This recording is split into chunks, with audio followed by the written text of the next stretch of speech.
Hello friends, myself Professor Pinkesh J. Patel from the Electrical Engineering Department from the College of Mahatma Gandhi Institute of Technical Education and Research Center, Navsari.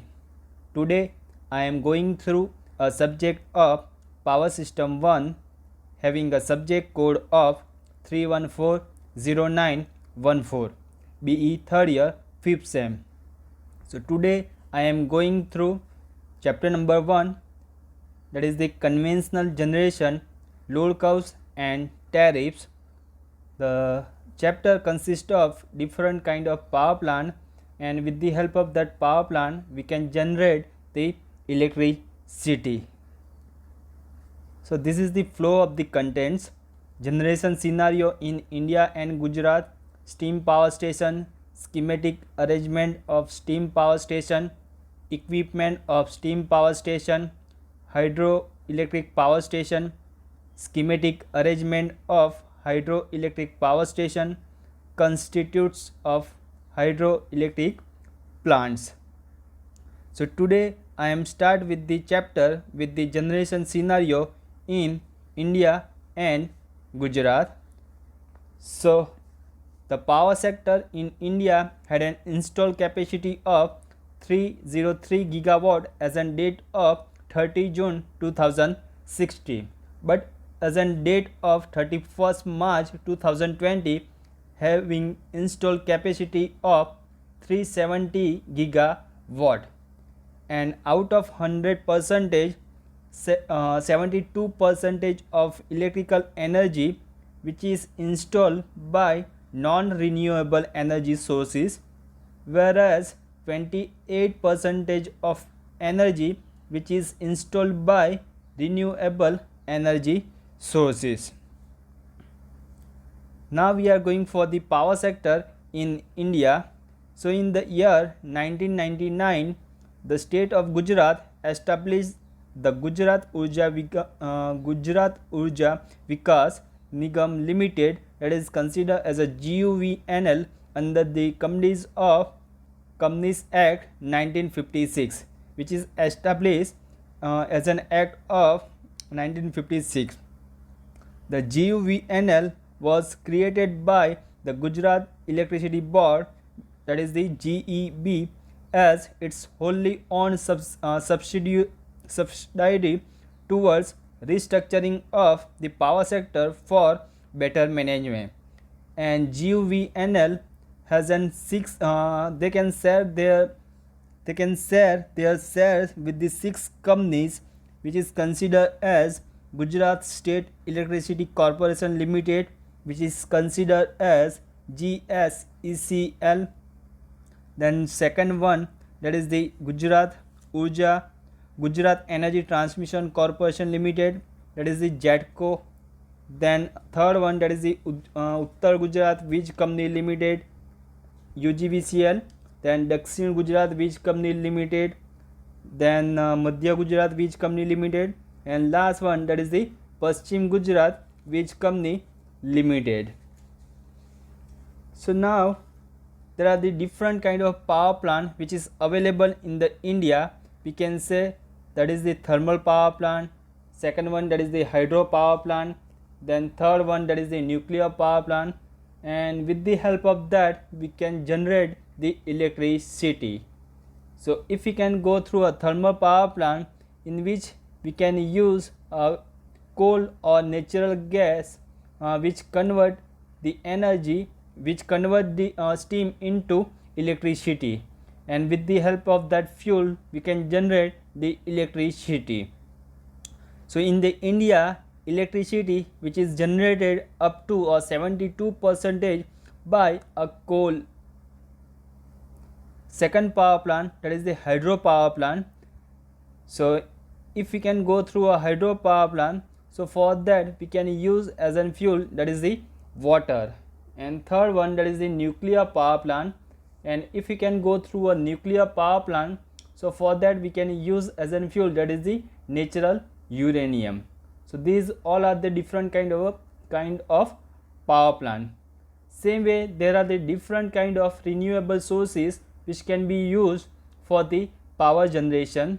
So first category, that is the solar energy, then second one, that is the wind power, third one, that is the biomass power, fourth one, that is the geothermal energy, and last one, that is the tidal wave energy, which can be used for the generation of electricity. Now we are going for the electricity generation by source in India in 2018-19. So we can generate the electricity by the different kind of power plant and having a percentage rating that is shown over here. So first category, that is the coal, and 74.5 percentage of electric generation which is done by coal. Second one, that is a large hydro power plant, so 9.8 percentage of electrical generation which is done by the large hydro power plant. Third one, that is the small hydro power plant, so with the help of that we can generate the electricity up to a 0.6 percentage. Then wind power having a capacity of 4.5 percentage, solar power having a capacity of 2.9 percentage, then biomass and other renewable energy source having a capacity of 1.2 percentage, nuclear power plant having a capacity of 2.7 percentage, and gas having a capacity of 3.6 percentage, and last one, that is a diesel having a capacity of 0 percentage. So these all are the different kind of power plant and having a electrical generation capacity which is shown over here. Now we are going for the installed capacity by source in India as on date of 31st March 2020. So if we can go through a coal, so coal having a capacity of 55.4 percentage, large hydro power plant having a capacity of 12.3 percentage, small hydro power plant having a capacity of 1.3 percentage, wind power having a capacity of 10.2 percentage, solar power having a capacity of 9.4 percentage, biomass having a capacity of 2.7 percentage, nuclear power plant having a capacity of 1.8 percentage, gas power plant having a capacity of 6.7 percentage, and last one, that is a diesel power plant having a capacity of 0.1 percentage. So out of all the power plant, thermal power plant having a maximum installed capacity, that is the 55.4 percentage, and for that we can use the fuel, that is the coal. Next one, that is the different kind of power sector which is available in the Gujarat and which can be divided into 4 category. First one, that is the regulation, second one, that is the generation, third one, that is the transmission, and last one, that is the distribution system. So main branch GUVNL, which can be divided into 6 category: generation, transmission and distribution, and before that having a first category, that is the regulation, that is the Gujarat Electricity Regulatory Commission, which is considered as GERC, which can be used for the controlling sector. Then second category, that is the generation side. So different kind of power plant which can be come inside the category of the generation, and with the help of that power plant we can generate the electricity. So for that, one of the company which is considered as Gujarat State Electricity Corporation Limited, that is the GSECL. Then after generation of electricity which can be transmitted with the help of transmission line, and for that there only one of the company which can be working over here, that is the Gujarat Energy Transmission Corporation Limited, which is considered as GETCO. After transmitting the line with the help of transmission line which can be distributed to the consumer side with the help of different zone wise with the help of different kind of companies. So if we can go through a north zone, So for that, having only one company which can be working for the distribution of the power, that is the Uttar Gujarat Wijh Company Limited. Same way for the south zone, having one of the company, that is the Dakshin Gujarat Wijh Company Limited, that is the DGVCL. For the middle zone, that is the Madhya Gujarat Wijh Company Limited, MGVCL. And for the west zone, having one of the company, that is the Paschim Gujarat Wijh Company Limited, that is the PGVCL. So this is the structure of power sector in Gujarat. Same way, there is a different kind of renewable energy sources which is available in the India. So if we can go through a solar power plant, so which can generate the electricity of 5.6 to 6.0 kilowatt hour per meter square per day. If we can go through a biomass, so which can generate the electricity of 900 megawatt electric power in the Gujarat. If we can go through a biogas, so which can generate the electricity of 933 megawatt power. If we can go through a biogas energy plantation, so which can generate the electricity of 15,000 megawatt power. If we can go through a wind power plant, so wind power mostly which can be locating in the hilly region and which can generate the electricity of 5,000 megawatt E. And for the last one, that is the tidal power plant, which can generate the electricity of 9,000 MVE. So these are the different kind of renewable energy sources which can be used for the generation of electricity. Now we are going for the next theory or power plant, that is the steam power station. So steam power station which can be mostly used for the generation of electricity. So firstly we are going for the definition of the steam power station. A generating station which converts heat energy of coal combustion into electrical energy is known as a steam power station. So if we can go through a steam power station, as a fuel we can use a coal, and combustion of coal which can be converted into electrical energy which is done by steam power station. So if we can go through a steam power station, or which is also known as thermal power station. So if we can go through a thermal power station, having a different kind of advantages. So whatever the fuel which can be used for the thermal power station, which is very cheaper than the other power plant. Second one, that is the initial cost of this power plant which is much less than the other power plant. Then third one, that is this power plant or steam power station which can be installed at any place. Then fourth one, that is it can require this less space as compared to the hydroelectric power station.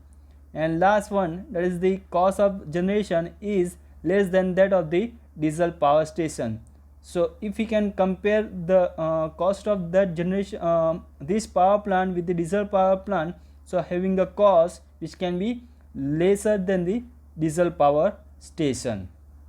Same way, if we can go through a steam power station, having a disadvantages also. So it pollutes the atmosphere due to the production of large amount of smoke and fumes, and it is costlier in running costs as compared to the hydroelectric plant. So maintenance required inside the thermal power station which can be higher than the hydroelectric power plant. So next one, that is the schematic arrangement of steam power station. So this is the figure for the steam power station, having a different kind of parameter which is be part of a steam power station. First one, that is the coal storage, then coal handling plant, ash storage, ash handling plant, Likewise, boiler, superheater, economizer, air preheater, then chimney, turbine, condenser, then cooling tower, water treatment. So these all are the parts of steam power station. Now we are going for the working of this steam power station, which can be divided into 6 category. First one, that is the coal and ash handling arrangements. That is the coal storage, coal handling plant, ash storage and ash handling plant, which come inside the category of coal and ash handling arrangements. So firstly, coal is transported with the help of road or rail to the coal storage, and main requirement for the coal storage, due to any condition, if the shortage of coal that may be take place, so for that coal storage which can be used for the storage of the coal. After that, second part, that is the coal handling plant. So whatever the coal inside the coal storage power plant, which can be transported to the coal handling plant, and inside the coal handling plant which can be crushed into a small pieces in order to increase the efficiency of the system. And then after, whatever the coal that should be crushed over here, or whatever the coal which can be pulverized over there. Pulverized means whole coal which can be divided, or it can be crushed into small particles.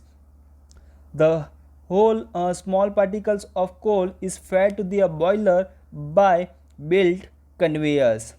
Then after, the coal is burned into the boiler and the ash is produced after the complete combustion of coal. Then whatever the ash which can be produced, which can be delivered to the ash storage plant for disposal purpose. So this is all regarding to the coal and ash handling arrangement. Then after, steam generating plant. So steam generating plant having a number of components. First one, that is the boiler, then superheater, then economizer, and last one, that is the air preheater, which is come inside the category of steam generating plant. So first we can start with the boiler.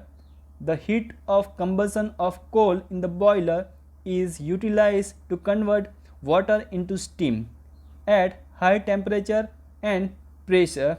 The flue gases from the boiler make their journey through superheater, economizer, air preheater, and finally it can be reached to the atmosphere via chimney. So this is the function of boiler. Then second one, that is the superheater. The whatever the steam produced inside the boiler is in the form of wet and is passed through a superheater where it is dried and superheated. That is, the steam temperature increase above that of boiling point of water by the flue gases on their way to the chimney. Third category, that is the economizer. An economizer is essentially a feed water heater and derives heat from the flue gases for these purposes. The feed water is fed to the economizer before supplying to the boiler. The economizer extracts a part of heat of flue gases to increase the feed water temperature. And last one, that is the air preheater. An air preheater increases the temperature of the air supplied for coal burning by deriving heat from flue gases. Air is drawn from the atmosphere by forced draft fan and is passed through air preheater before supplying to the boiler surface. The air preheater extracts heat from the flue gases and increases the temperature of air used for coal combustion. Now third category, that is the steam turbine. The dry and superheated stream from the superheater is fed to the steam turbine through main valve.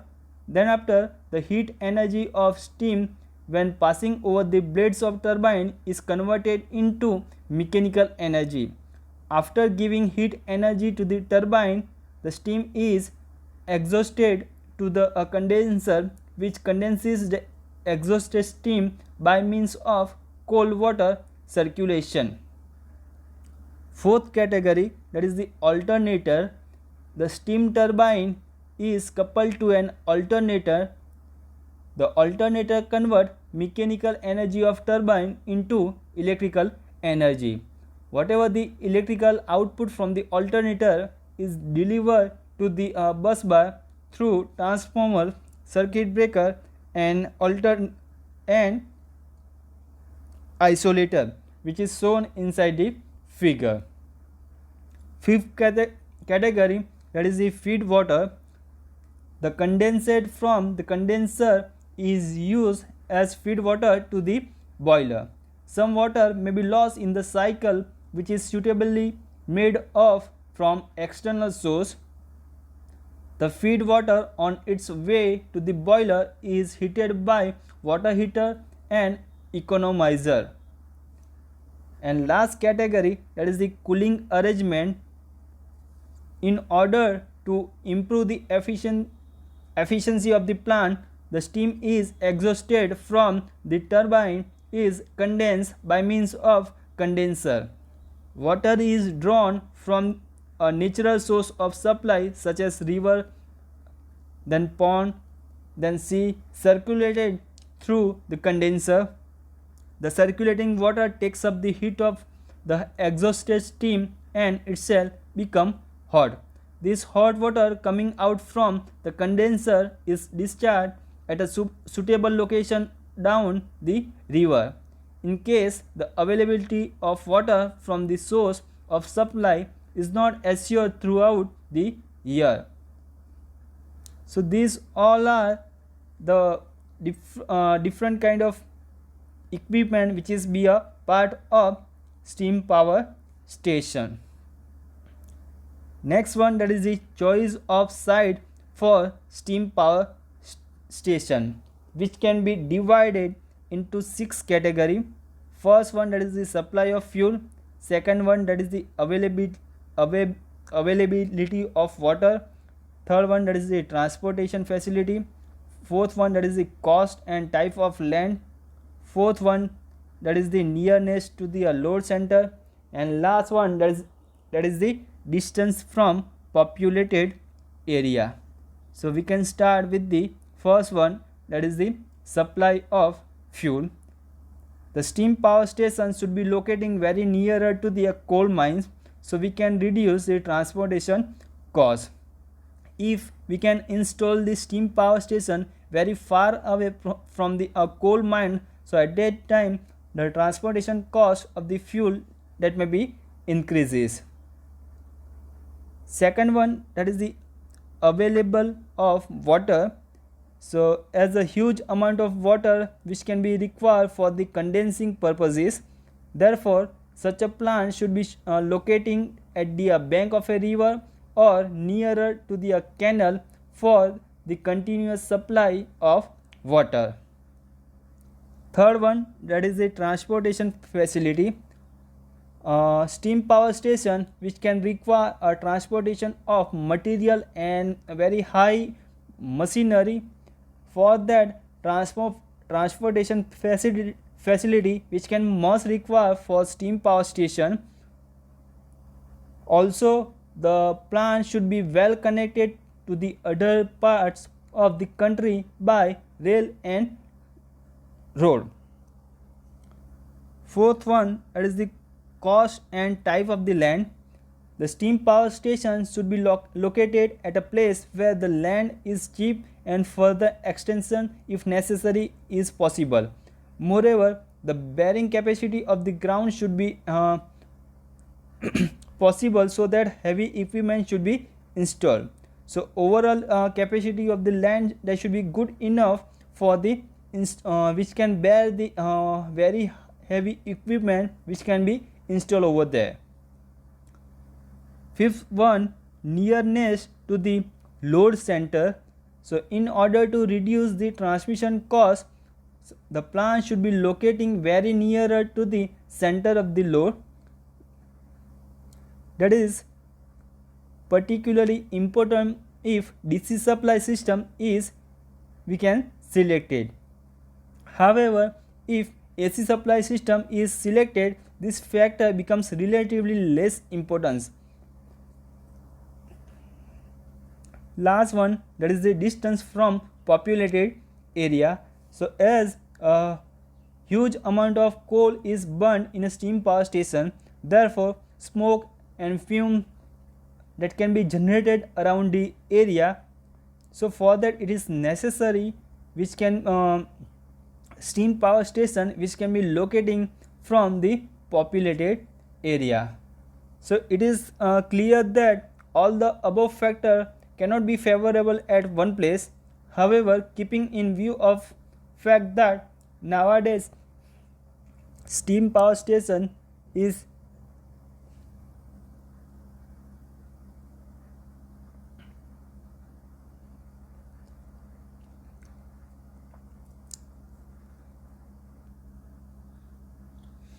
now we are going for the equipments of steam power station. So it can be again divided into 5 category. First one, that is the steam generating equipments. Second one, that is the condenser. Third one, that is the prime mover. Fourth one, water treatment plant. And fifth one, that is the electrical equipment. So first one, that is the steam generating equipment, that is the boiler surface, then superheater, economizer, then last one, that is the air preheater. So we can start with the again boiler. A boiler is a closed vessel in which water is converted into steam by heat of coal combustion. It can be divided into 2 category, water tube boilers, and second one, that is the fire tube boilers. Next one, that is the boiler surface. A boiler furnace. A boiler furnace is a chamber in which fuel is burned to liberate the heat energy. Third one, that is the superheater. A superheater is a device which superheat the steam. Fourth one, that is the economizer. Economizer, it is a device which heats the feed water on its way to the boiler by deriving heat from the flue gases. Fifth one, that is the air preheater. Superheaters and economizer generally cannot fully extract the heat from the flue gases. Therefore, preheaters which can be used for the totally extract the heat from the flue gases. The next category, that is the condenser. So there are 2 types of condenser, jet condenser and surface condenser. And the function of the condenser, that is it is a one kind of device which condenses the steam at the exhaust of turbine. If we can go through a jet condenser, so in a jet condenser, cooling water and exhausted steam are mixed together, whereas in the surface condenser there is no direct contact in between the cooling water and exhausted steam. Next one, that is the prime mover. It can be divided into 2 category, impulse turbines and reaction turbines. So in an impulse turbine, the steam is completely in the stationary nozzles, the pressure over the moving blades remaining constant. Then reaction turbine, the steam is partially expanded in the stationary nozzles. The remaining expansion takes place during its flow over the moving blades. Next one, that is the water treatment plant. So boiler require clean and soft water for longer life and better efficiency. So for that we can require a water treatment plant. Last one, that is the electrical equipment. So having a three equipment, that is the part of the electrical equipments. First one, that is the alternator, second one, that is the transformer, and third one, that is the switch gear. So each alternator is coupled to an steam turbine and which convert the mechanical energy of the turbine into electrical energy. Transformer, which can be used for the step up or step down of the voltage and which can be used for the transmission of power. Then last one, that is the switch gear. So it houses such equipment which locates the fault on the system and isolate the faulty part from the healthy section. So is there any fault that may be occur, so which can be try to protect to the whole system. Now if we can go through efficiency of the steam power station. So the overall efficiency of steam power station, which is up to around 29% due to two reasons. First one, that is the huge amount of heat loss, and second one, that is the heat losses occur in various stages of the power plant. So this is the real picture of the Ukai thermal power plant, which can be used for the generation of electricity. These are the questions from the GTU papers. So first question, based on this theory which can be asked inside the exam, write advantages and disadvantages of steam power station. Second one, that is the draw a steam power station and explain its various components and their functions. Third one, justify the statement overall efficiency of steam power station is quite low. And fourth one, for a steam power plant, explain function of air preheater, cooling tower, then ID fan, superheater, condenser, economizer, FD fan. So from this lecture we can learn about the different kind of power generation scenario of different kind of power plant in India and Gujarat, and we can learn about the steam power station and what are the different kind of equipment which can be a part of steam power station, what are the advantages and disadvantages of the steam power plant. So in the next lecture we can go for the next power plant, that is the hydro power plant, and we can try to learn about the what are the advantages and disadvantages of the hydro power plant, what are the different kind of equipment which is connected with the hydro power plant, then how the hydro power plant they should be in the working condition. Thank you.